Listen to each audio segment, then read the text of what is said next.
Hi guys, my name is Zori. If you're new here, welcome to the channel. If you're returning, welcome back.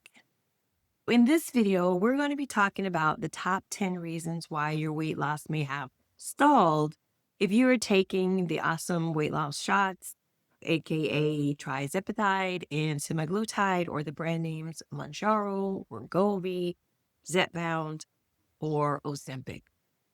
I have done the research, I've compiled some things, I've added some things that I've also run into and overcome. And I'm going to be talking about the top 10 reasons why you may have stalled by using these weight loss drugs, and I'm providing some solutions for you to overcome them. I'm not going to do them in any particular order because all of them are equally as important. But I do need to preface this by saying I am not a doctor, so I'm not providing medical advice. I am just in turn providing tips and tricks based on research that I found or conversations that I've had with my doctor or others who have found things successful. So if you do find something helpful in these videos, do me a favor and subscribe to the channel, as well as share this video with anyone who has indicated to you that they have had a stall in their weight loss. All right, with that being said, I'm going to go ahead and get into it. All right. So, the very first thing that I want to talk about today is poor sleep hygiene. So, it's not something that people normally would associate or think about in weight loss, but it's very important. So, a person could end up sleeping too much or sleeping too little. And how does that impact your weight loss? Let's start with sleeping not enough. So, when a person is not sleeping enough, it impacts their metabolism and it actually slows down their ability to burn fat rest.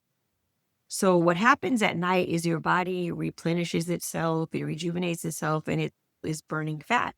But if you're not sleeping enough, you may not be able to get into that stage where your fat starts to burn. So it messes up your metabolic rate, and it means that you will just burn fewer calories throughout the day. So that's not good. Now, lack of sleep can also suppress the process of fat oxidation, which means that it slows down your body breaking down fat. So, of course, we're losing weight because we want to lose weight. And if we're not getting enough sleep, it can be counterproductive. Now, what happens if you sleep too much? That's not something that normally people think about, but it definitely can happen to you. And then you can mess up your circadian rhythm. And what will happen in that case is that it messes up the regulation of your appetite. You can end up being hungrier and less full. These medications work based off making you full. So if you're sleeping too much, that can be out of whack. It also could interfere with hormone production, especially with hormones like leptin and granulin. Those regulate your appetite, and also it can produce too much cortisol, which regulates your blood sugar. That also, in turn, like I mentioned, would increase your hunger. So, what's the solution for that? If possible, you want to prioritize anywhere from 7 to 9 hours of restful sleep. In order to do that, create some type of nighttime routine. Avoid screens or watching TV or scrolling, watching YouTube videos at night before you get ready to go to bed. But just do something to prioritize sleep. Some people use scents like lavender and different things like that. Some people add in a salt bath in their regimen. Just anything that you can do in order to relax and use meditation, anything along that line to really get you focused and ready for bed. I have a couple of issues myself. One of the things I use to get myself ready is play some really relaxing meditation videos, and I kind of walk myself through falling asleep, which is something I use. Prioritize sleeping 7 to 9 hours and do whatever it takes in order to get yourself rested. All right, the next thing is your eating habits. And that can go both ways as well. So you can either eat too much or you can eat not enough. This medication, one of the things it does is it curbs your appetite, which is great. That's the reason why it helps us. It slows down the feeling of being hungry. And so your bowels and all that, they slow down. So it gives you the opportunity to not eat as much. But that could backfire on you. Because you're not as hungry, you eat less. And then in turn, your body could think that it's in starvation mode. And what happens in starvation mode is that your body stores the fat because it doesn't know when is going to be the next time it's going to get something to eat. So that's not good. On the flip side of that is you may start to get food noise. And what that means is that you get your cravings back and you may still be hungry on the medicine. So this could go either way, the side effects. And if that's the case, then you could end up overeating and not making healthy food choices. One of the things that people don't know about is because it can happen both ways as well, because your appetite is less, you could be snacking, but maybe snacking on the wrong things, like adding creams or salad dressings or juices or sodas or just eating too many snacks. Those things also add up. So you find yourself eating too much and not eating enough. So what is the solution in those cases? First and foremost, track your food. Track what you're eating. When you track what you're eating and track your calories, then you'll know exactly which it is. Are you eating too much? Are you eating too less? Getting a look at it is really going to be helpful. And you can do that with paper. You can do that with apps. However you like to record your information, it's going to be important that you track your calorie intake. And once you determine if there's too much or there's too little, then here are the two separate paths you want to take. All right. So if you're under eating, you want to try to increase your calorie intake and focus on whole, unprocessed foods like fruits, vegetables, and lean proteins and healthy fats. I know it's hard when your appetite is gone, but you want to prioritize eating possibly smaller, healthy meals. Maybe set a reminder for every 2 to 3 hours to have something with substance.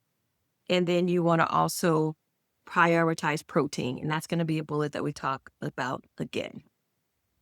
If you are overeating, then my recommendation would be, of course, again, track your food, but get with the nutritionist and find out first what's your ideal calorie intake per day in order to lose weight. That's going to be the first place you start.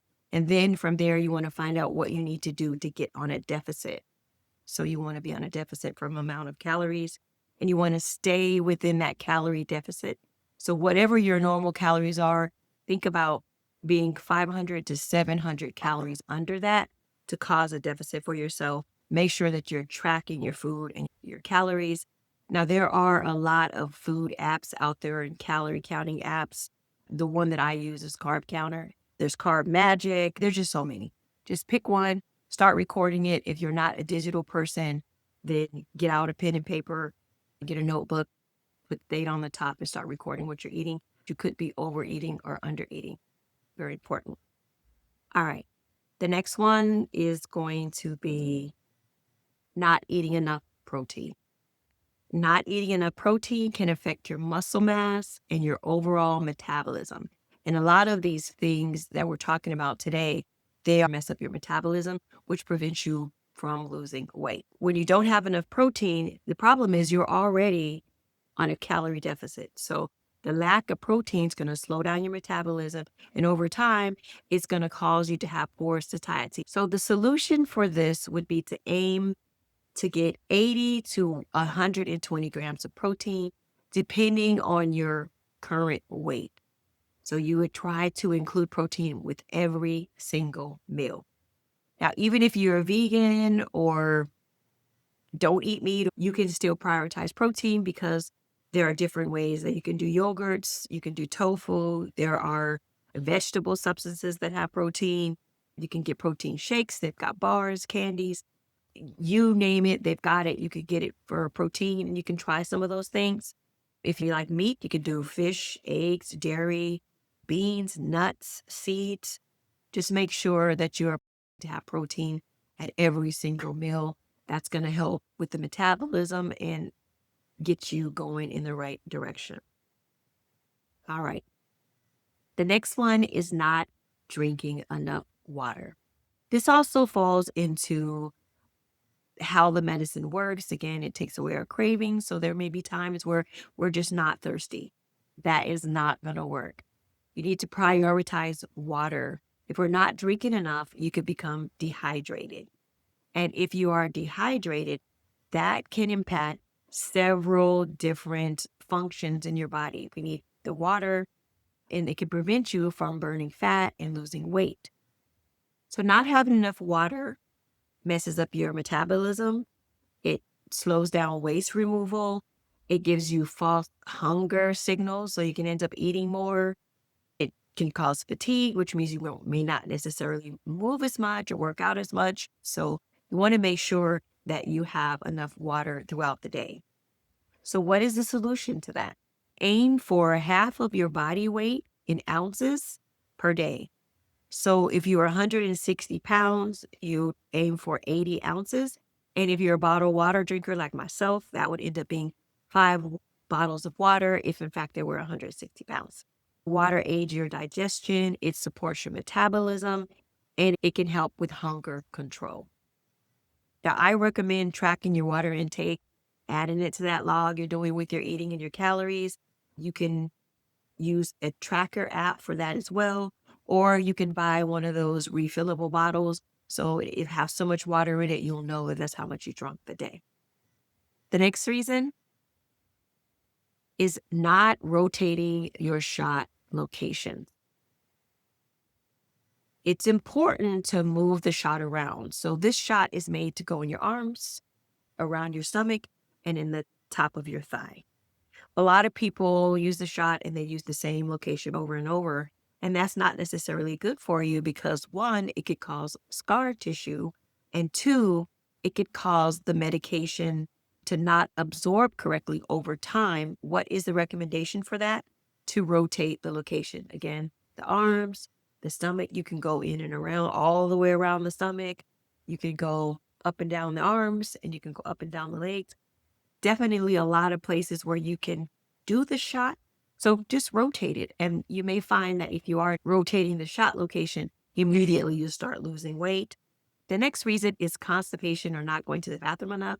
Now, constipation does not impact everyone on the shots, but it is a major issue for a lot of people. So I wanted to throw this one in because this is something that stalled my weight loss. So one of the things that my doctor told me was that the way the shot works is that it slows down your stomach, makes you feel full longer, and so therefore you eat less. However, if you're prone to constipation, someone like myself who was constipated before I started on this, he advised that I do not allow myself to get constipated at all because there is a side effect that could come up, a not so good side effect, called stomach paralysis. So if you are someone who is on medication and you're experiencing constipation, yes, it absolutely can start your weight loss, but also is something that you want to get ahead of right away. So I did make another video with all of the tips and tricks I use in order to go past my constipation. So you can scroll to the channel and find that. I know you will find something helpful there. But the first piece is do not allow yourself to get constipated. Do something in advance to stop it. But what if you are constipated? That is a common side effect. And this is really interesting that I found is that the colon can hold up to 20 pounds of stool. Most people really hold about 2 pounds or less there. But again, that's because they try to go to the restroom, but it could be really blocked. So how could you get your bowels moving? You can try magnesium supplements, laxatives, stool softeners, talk to a doctor to find out which one of those is going to be best for you, and or try non-bulking laxatives, try non-bulking fiber. A lot of times you hear people tell you take this fiber, but if you're putting fiber in some cases on top of hard stool, it's not so good. Non-bulking fiber. And think of things like vegetables, fruit, chia seeds, and whole grains. Drink plenty of water and then get your body moving. If you don't have an exercise regimen, start walking around. You can lose weight just by walking around your kitchen table every day. Something that I do, I work out at home in front of my TV every day, and that's been successful for me. You could do the same thing. Just get moving. All right. The next one is your dose may be too low. So with the GLP-1 medications, they're typically started at a low dose and they are increased over time. Sometimes you'll take the medicine at a lower dose and you'll have success. You'll go months, you'll be losing weight. Then all of a sudden, it'll just stall. So in that case, maybe it is time to increase the dose. So people's responses to the medicine can vary. Some people need to be at the higher range. Some need to be at the lower range. For me, I recently increased my dose from 7.5 to 10, and 10 did a doozy on me. So I had to go back down. So each person is different, but it may be that your dose is too high or your dose is too low. So talk with your doctor to see if you are suffering from that issue. If your appetite isn't suppressed or your weight loss is stalled for several months, beyond 3 months, then it's definitely some time to talk to your doctor to see if you want to go up in dose or to go down in dose. All right, reason number 8, you may have an underlying health issue. So a lot of people that start this medication are obese, they have diabetes, they might have some sort of heart issues. So they have other line issues that may end up making them obese. Therefore, that makes them a good candidate for this medication. But also, those health issues are the reasons why, in some cases, you may not be losing weight. So, for me, I also have a thyroid disease. So, it's very hard for me to lose weight typically. Even with the shots, I still have an ordeal and have to make sure that I'm hitting everything just in order to the needle. So, that could be your case. Some of the health issues that are known for stalling weight loss, and this is just a few, it could be a number of things. Stress could stall weight loss, thyroid issues, thyroid disease, PCOS, diabetes, and menopause, which is also something that I'm going through right now. So you guys will see a lot of stuff about that on the channel. But those are all things that can stall your weight loss. With stress, it raises cortisol, it increases your cravings, and sometimes people panic or stress eat. Thyroid disorders, people who have thyroid hormones that are messed up, no matter what they do, they just can't lose weight. The thyroid hormones, they regulate your metabolism. So that's a major function for metabolism. And if you have a disorder, it slows it down. In addition to all of the other things we're thinking about, your thyroid itself could be the culprit. If that is the case, it's very hard to lose weight. PCOS, that has to do with insulin resistance, and that could also lead to weight gain. So while you may be still doing everything right, this disease in the background could slow down your weight loss, or it could cause you to start gaining some of the pounds back that you lost. And then menopause. In comes menopause, right? Which is something that I recently started to encounter. That also is a hormonal change, and it can also disrupt the metabolism, leading to fat accumulating around your waist, being very hard to get off. Also, depression and anxiety, those are things that can alter your thinking in regards to your food and your habits. You could end up eating more, wanting to not really move around more. So then you could gain weight because you become sedentary because of anxiety or depression. So what is the solution in those cases? So first and foremost, you want to speak with your doctor if you do have some underlying issues to see what is the best step that they would take. That would generally start with getting some lab work to rule out some of these underlying causes or diseases and discuss targeted treatments with hormonal therapy, possibly some other supplements, other dietary changes or exercise, or a lot of things together to be able to help you move to the next direction. For me personally, I am suffering from menopause, but I am not a person who is going to take hormone supplements. I don't want to add another layer to what I'm already doing. So I'm going to be managing mine with diet and exercise and prayer. And so far, it's working. So just keep that in mind. Targeted treatments, diet changing, exercising possibly, and getting with the doctor can help you overcome a lot of these reasons. But these could very well be reasons why your weight loss has stalled. And the important thing is to find out what it is so you can create a plan to move forward from it. All right, reason number 9 is you may be taking some other medications or supplements that are stalling your weight loss. If you have any of the underlying conditions we talked about and you're taking medications for those, sometimes those medications stop your progress. They cause weight gain or they make you not hungry. So then you go through that not eating enough cycle. Other medications and supplements can really do a doozy on your metabolism. So it's important to do your homework and really research what it is that you're taking Some medications are life or death medications. You have to take them, right? So in that case, then you want to talk with your doctor, see how you can best manage the medications and how the medication can work with these shots to create a plan to move forward. But we do find that there are a lot of people who take supplements that are not regulated.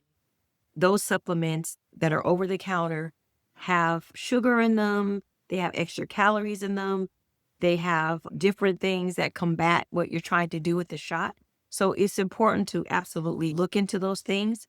Also, if you have allergies, antihistamines, antidepressants, steroids, and insulin shots can all impact the way this shot works, and it could stall your weight loss. And again, just thinking back to the over-counter supplements, you don't know what's in them. Some of them could mess up your nutrient absorption, where they say they're weight loss, but at the same time, because you're taking this shot, they could contradict each other, and then that could stall you. So it's important to do your homework in the supplements that you're taking and make sure that they will work with this drug and that they will be successful in helping you lose weight. So what's the solution? Get with your doctor, look for alternatives, make sure what you're taking doesn't have extra calories in it, and just really just do your homework. Number 10, plateaus are normal. I don't know if you heard this before, but it is absolutely positively normal. So with these GLP medications and any other diet exercise programs, everyone at some point is going to run into a plateau. And a plateau is just for a limited time. You've stopped losing weight, but you are able to muster through it and then continue. And then you'll see that you start losing weight again. But it's normal. Everyone on their journey has encountered this. I know it may not feel like it sometimes, but it is. I've encountered it on many different occasions. I've encountered actually a lot of stuff on this list. Plateau is something that everybody encounters. But there are times when it moves from just the normal plateau to something that is really stalling your weight loss. If you find that you've gone weeks up to 3 months where you have not encountered any weight loss, then it could definitely be metabolic adaptation. All you need to do is make some sort of change and do something different. Switch up your routine, try a different workout, try adding weights, try doing some aerobics, try yoga, try a different diet. Just do something to change. And you'll see that in that case, then you should be able to move past it. Real simple. Don't panic. Just move past it. All right. So as promised, we made it to the end. And now I have one top reason that I think no one is talking about. I haven't seen any videos on it. I haven't heard anybody really express it. And this one is interesting. Reason 11 is that you may not be responding to the medication. Ooh, surprised to hear that, right? It's definitely something that we need to talk about. So in a study on Mounjaro, they found during clinical trials, 9 to 13% of the patients did not respond to the medication. What does that mean? It means they did nothing for them. They didn't lose any weight at all. They just were taking the medicine and nothing was happening. And that's maybe you, or maybe you started off the very first shot, you lost some weight, and then after that, you just stalled. Guess what? That is a thing. If you're not getting the results that you need, or you're not responding to the medicine, there is something that you can do. Interesting enough, you can try a different medicine. The FDA actually approved 9 different GLP-1 medications. And I'm going to tell you what they are. I'm going to mess up the names. But if you're taking the medicine and you've gone 3 months, you haven't had any results, that one is not for you. Switch it up. Take another one. You may immediately see that you do better. So, for example, you're on Mounjaro, you're not losing any weight. Guess what? Go to Ozempic. Vice versa. Try something different. Okay, so I'm going to botch these names, but I want to tell you the name of all 9 of them in case you are a person that stalled weight loss on one particular drug. You can try another one. That doesn't mean that the GLP-1 medications are not for you. You can try one of these. Okay, so Byetta, Mounjaro, Ozempic, Rybelsus, it's actually a pill in case you don't like shots, Saxenda, Trulicity, Wegovy, Victoza, and Zepbound. Those are all GLP-1 medications that are approved by the FDA. And if those don't work, you can try compounding the medication. Compounded medications have additional additives that can help you lose weight. So I know this video is long, but I wanted to cover everything I could think of to make this be resourceful for you. So if you did find something of value, do me a favor, like the video, subscribe to the channel, and share it with someone who may be experiencing a weight loss. Thanks.